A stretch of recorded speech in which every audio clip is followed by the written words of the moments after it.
Megastar Chiranjeevi ఖైదీ number 150 సక్సెస్ను ఎలా enjoy చేస్తున్నారంటే చక్కగా తన డైరెక్టర్ వివి వినాయక్ అలాగే ప్రొడ్యూసర్ రామ్ చరణ్తో కలిసి తెగ ఇంటర్వ్యూలు ఇచ్చేస్తున్నాడు. అలాంటి ఒక ఇంటర్వ్యూలో ఒక ఇంట్రెస్టింగ్ షాకింగ్ విషయం ఒకటి రివీల్ చేశారాయన.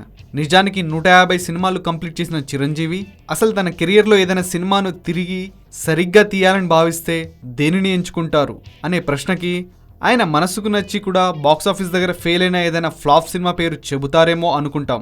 కానీ చిరంజీవి మాత్రం అనూహ్యంగా ఖైదీ సినిమాను తాను మళ్లీ తీస్తే బెటర్ అనుకుంటున్నట్లు చెప్పారు. ఇది ఖచ్చితంగా చాలా షాకింగ్ విషయం అనే చెప్పాలి. అప్పటి వరకు ఓ మోస్తారు హీరోగా దూసుకుపోతున్న చిరంజీవి కెరియర్ను అమాంతంగా ఒక పెద్ద స్టార్గా మార్చేసిన సినిమా ఖైదీ.